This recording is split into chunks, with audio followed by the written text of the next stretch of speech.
Meus queridos amigos, hoje eu gostaria de lhes falar um pouco da Semana Santa e dentro dela do chamado Tríduo Pascal. Nós não nos damos conta, mas neste próximo domingo de Ramos, nós temos o final propriamente dito do tempo litúrgico forte da Quaresma, os 40 dias, e começamos o que nós chamamos a Semana Santa da Páscoa. E ela começa justamente com o Domingo de Ramos. Esse Domingo de Ramos, ele tem algumas características. A primeira dessas características é que ele apresenta dois evangelhos. Um evangelho para a procissão, propriamente dita, de Ramos, o início da celebração, e um segundo evangelho que é um longo evangelho, o Evangelho da Paixão, que nos dá uma visão geral do que ocorrerá no Tríduo Pascal, especialmente na paixão e na morte de Jesus. E esse longo evangelho fala por si só. Mas a terceira característica é que esse longo evangelho da paixão, assim como ocorrerá na sexta-feira da paixão, ele é proclamado e partilhado por toda a Assembleia. São os únicos 2 dias, no domingo de Ramos e na sexta-feira da paixão, que nós temos, digamos, essa visão geral da paixão e da morte de Jesus, para podermos então, na vigília do Sábado Santo, podermos celebrar o domingo da ressurreição. Então essas 3 palavras, paixão, morte e ressurreição, constituem o que nós chamamos também o Tríduo Pascal. Mas nesse domingo, Jesus entra na famosa procissão de Ramos, cumprindo o que está escrito na profecia de Zacarias, capítulo 9, versículo 9, onde ele diz: Dizei à filha de Sião, eis que o teu rei vem a ti, modesto e montado em uma jumenta, em um jumentinho, filho de um animal de carga. Jesus é o rei, mas o seu reino não é deste mundo. Ele não vem com carros, cavalos e cavaleiros, como um conquistador militar ou como um grande imperador do Oriente, mas ele vem como um rei humilde, pacífico e modesto, como nos recorda a leitura de Filipenses. Na forma de Deus, ele não usou de seu direito de ser tratado como um Deus, mas se despojou, tomando a forma de um escravo. Será que eu aceito essa realeza de Jesus, tão diferente das realezas que eu conheço no mundo? E o que ela tem a ver comigo, no concreto da minha vida? Aceito que, como ele, também eu terei a minha paixão, morte e ressurreição? Um rei que morre, que sofre, mas que ressuscita? Vejo-as como a minha história de salvação? Atenção, pelo batismo de cada um de nós, cada um é rei, profeta e sacerdote. Mas será que eu sou um rei que serve em vez de ser servido? Sou um profeta que simultaneamente denuncio o pecado que me afasta de Deus e que anuncio com a minha própria vida que Deus existe, que Ele é amor e que eu sou chamado a amar e a ser amado? Sou um sacerdote que se sacrifica a si mesmo, dando a vida pelos outros? Se eu perceber tudo isso e assumir como uma verdade na minha vida, com certeza as palavras do oficial romano ao final do Evangelho também se aplicarão a mim, quando ele diz: na verdade, este homem era filho de Deus. Esta é a introdução à Semana Santa da Páscoa. Mas ainda antes da Quinta-feira Santa, nós temos uma outra celebração que quase não é conhecida, mas que me parece muito importante destacar. Chama-se a Missa do Crisma. Então, antes de se iniciar o Tríduo Pascal, a Igreja celebra a Missa do Crisma, quando são abençoados e consagrados os santos óleos, que serão utilizados durante todo o ano litúrgico, e os padres, os sacerdotes diocesanos, renovam também os seus compromissos. Então, essa missa do bispo com os seus sacerdotes é uma bela celebração da unidade diocesana. Então, recordemos que todos nós fazemos parte de uma diocese e que temos também um bispo como o nosso pastor. Interessante recordar duas coisas nessa missa. Se por um lado nós temos João no Evangelho de Lucas, nos anuncia o início da missão de Jesus na sinagoga de Nazaré, ele faz referência a um texto do profeta Isaías, quando ele diz: "O Espírito do Senhor está sobre mim, porque ele me consagrou com a unção para anunciar a boa nova aos pobres." Então vejam, Cristo Jesus é o ungido do Pai por excelência. E também nós cristãos fomos ungidos pelo Espírito de Cristo. Daí a riqueza do simbolismo que impregna esta celebração da missa do Crisma. O óleo que nessa missa se abençoa ao final dessa celebração é encaminhado a cada paróquia de cada diocese e arquidiocese. É um sinal de unidade e de renovação dos sinais. Na Bíblia, o óleo é símbolo do Espírito Santo. É usado como consagração, é usado como cura, como sinal de hospitalidade e como conservação contra a corrupção. Então, o óleo faz-nos entender a grandeza do ministério que celebramos na fé.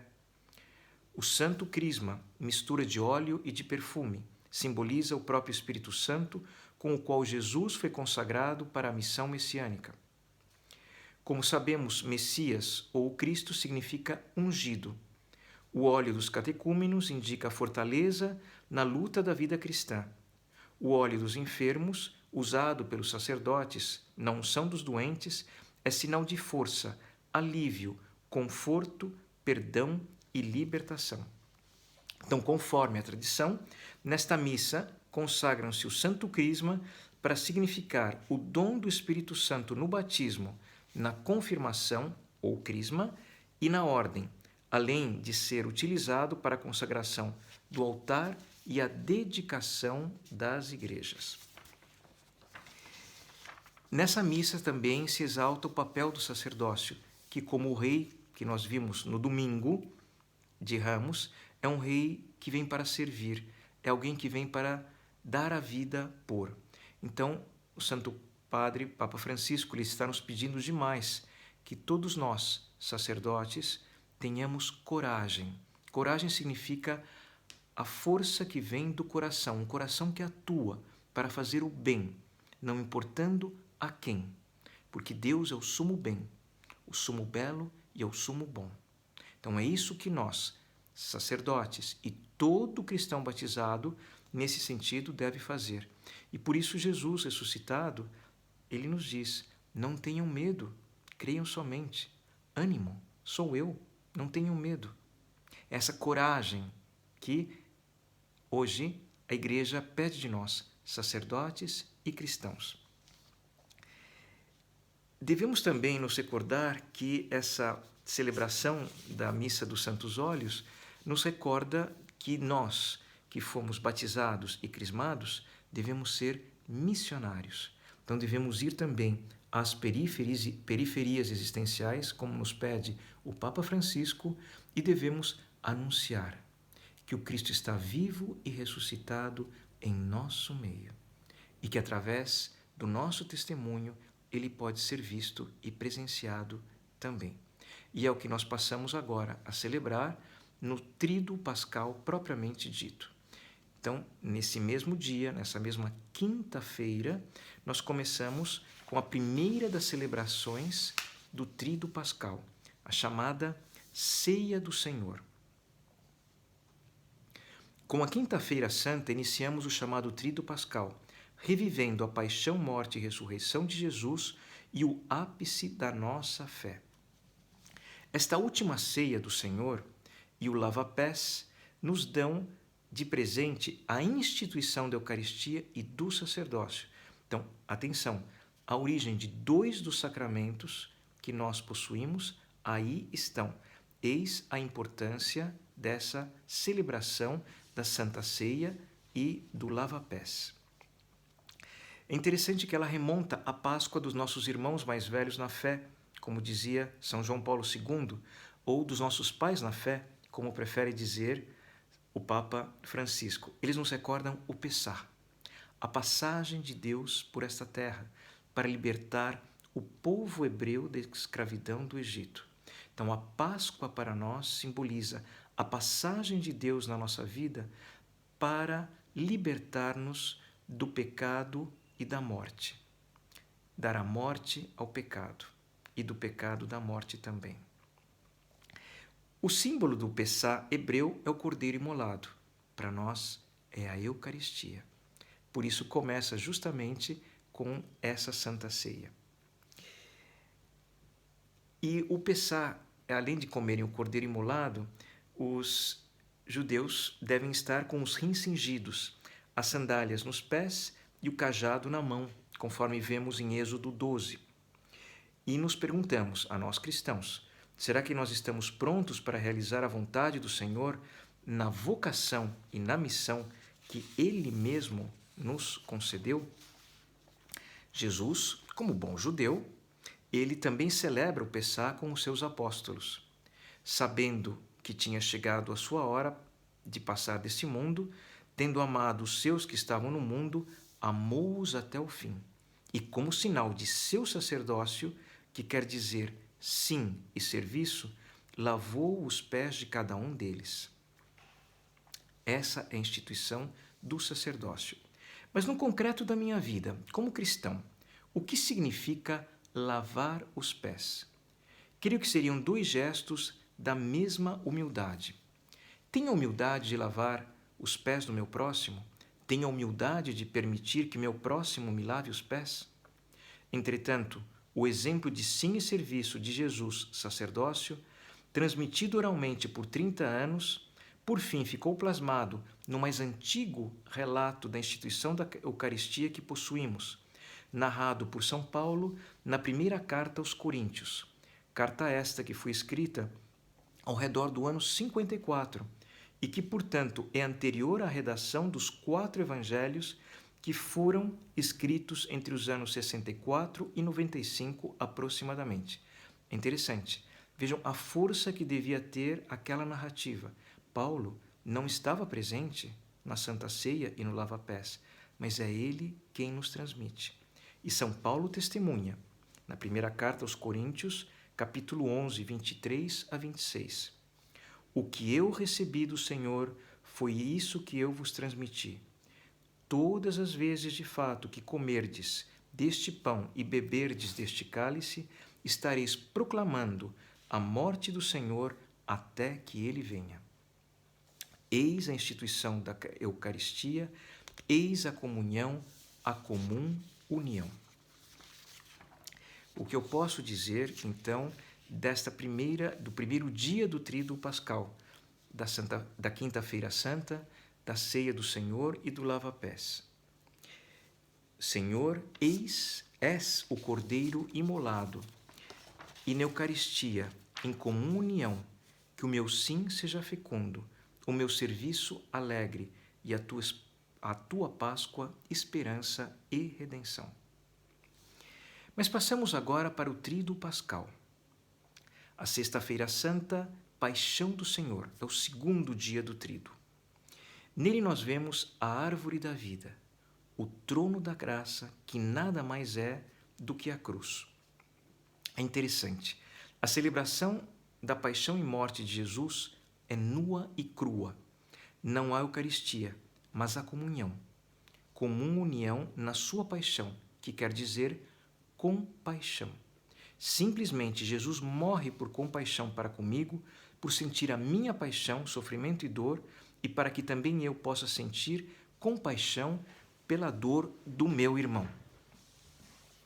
Mesmo na oração universal que hoje se entoa por compaixão, não devo esquecer-me de ninguém, porque Jesus veio para todos, sem exceção.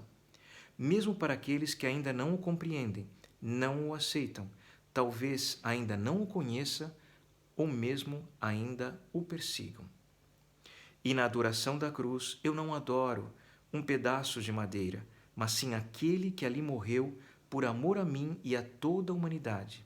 Jesus Cristo, o Filho de Deus feito homem, para nos salvar.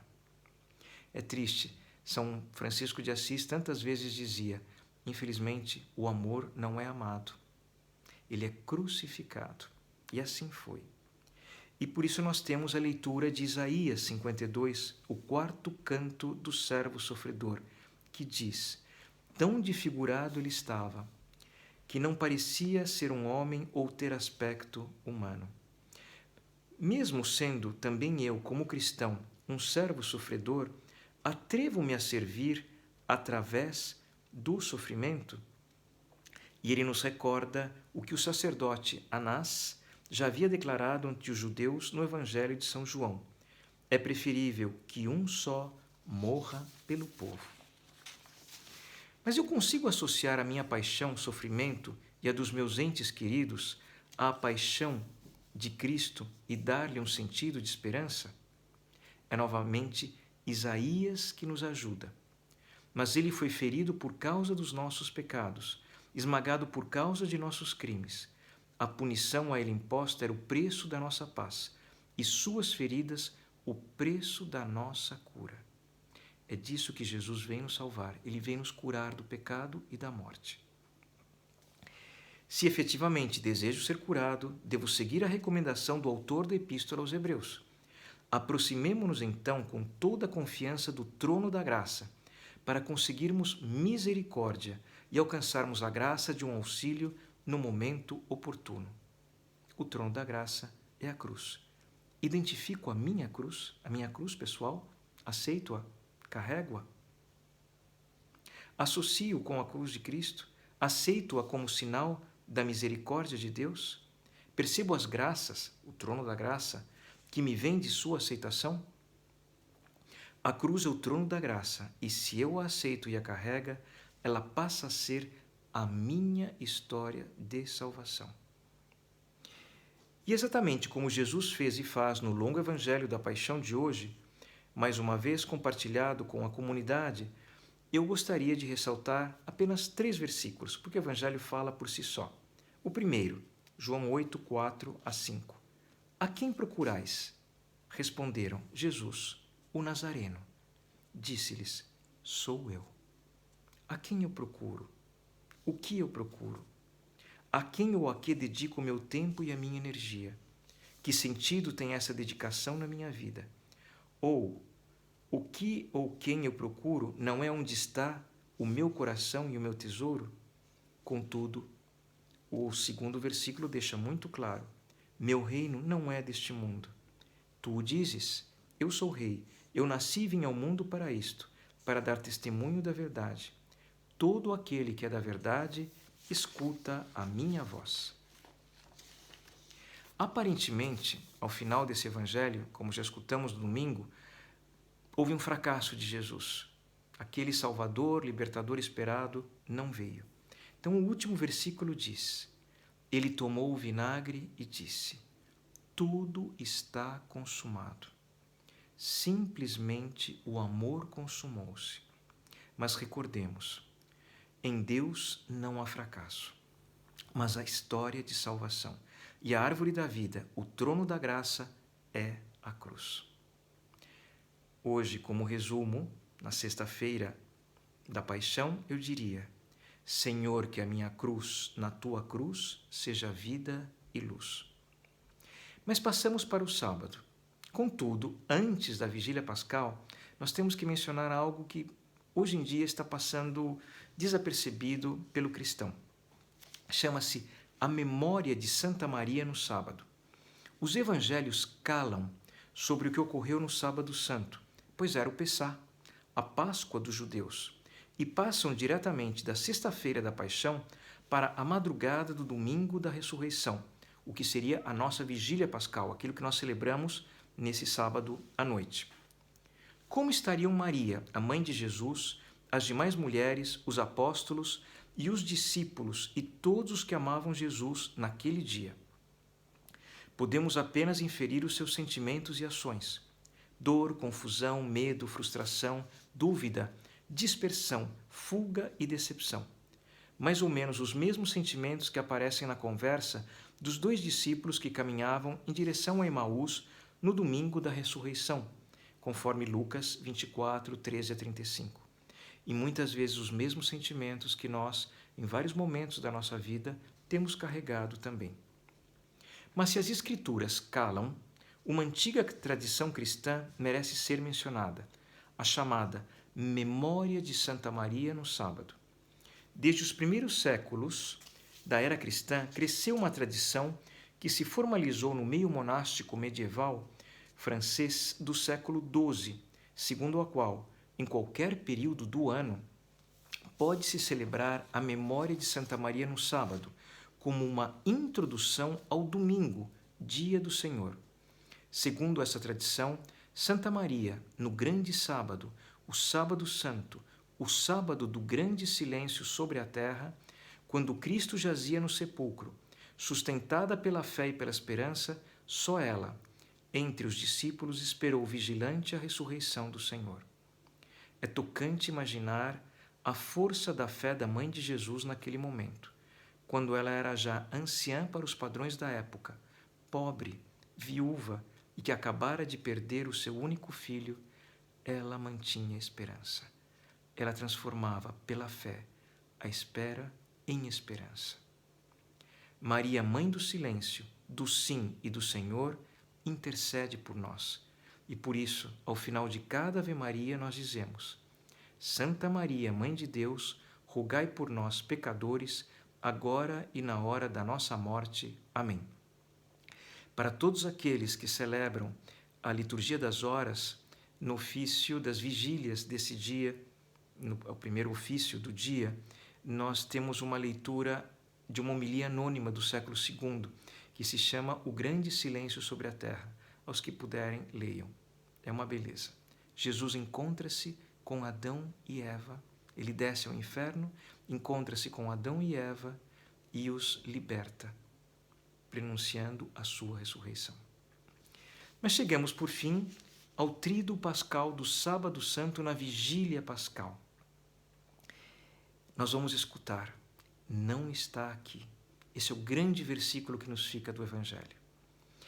E eu chamo a atenção e peço encarecidamente: celebrem essa vigília.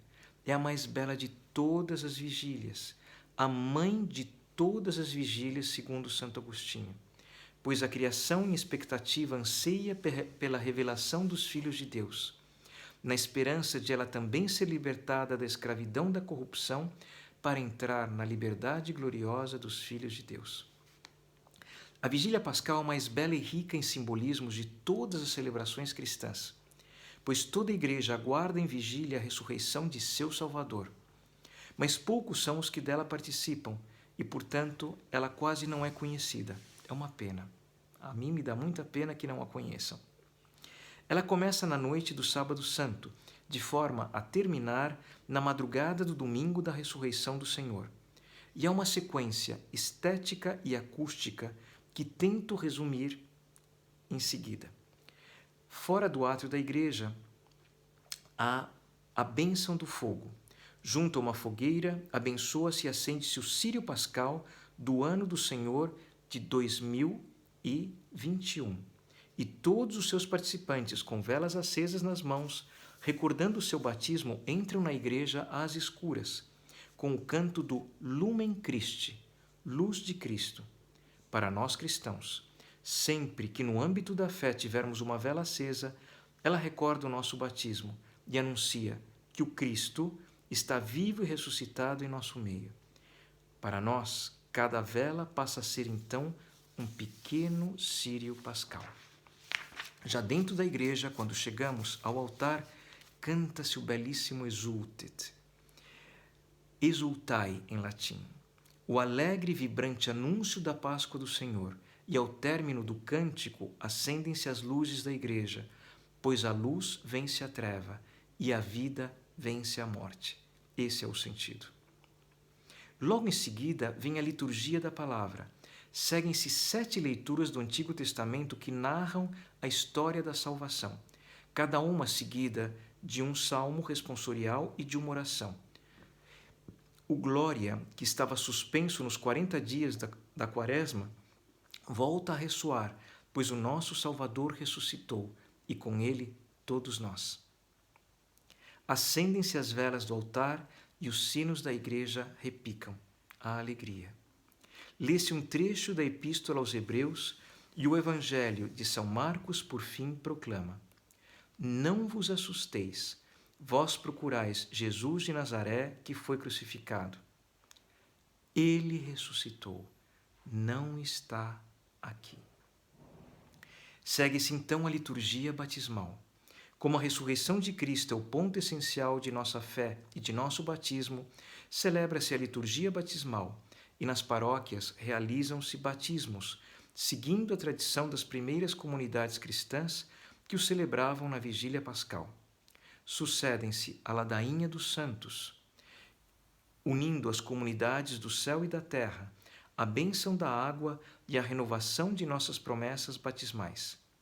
Depois a missa segue, como de costume, e reintroduz-se o Aleluia, a expressão da alegria pascal por excelência e que nos acompanhará por todo o tempo pascal, os 50 dias até o Pentecostes.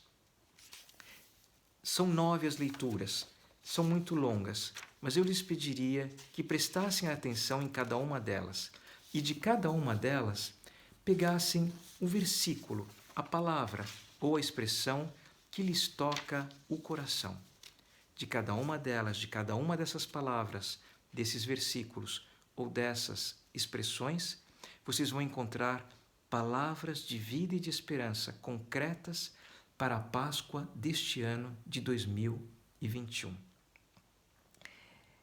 Eis a ressurreição do Senhor. A ressurreição me assusta? A ressurreição de Jesus não me basta? Como posso anunciá-la? O que tenho a dizer e a testemunhar sobre ela? E a Jesus, com certeza, eu o encontrarei, vivo e ressuscitado, na minha Galileia, seja ela qual for, e em cada irmão. E eu rezo com vocês e me despeço, desejando-lhes uma Páscoa fecunda. Senhor, ressuscitado, ressuscita-me, a mim, aos meus e a todos os teus. Que assim seja e tenham uma feliz e fecunda Páscoa.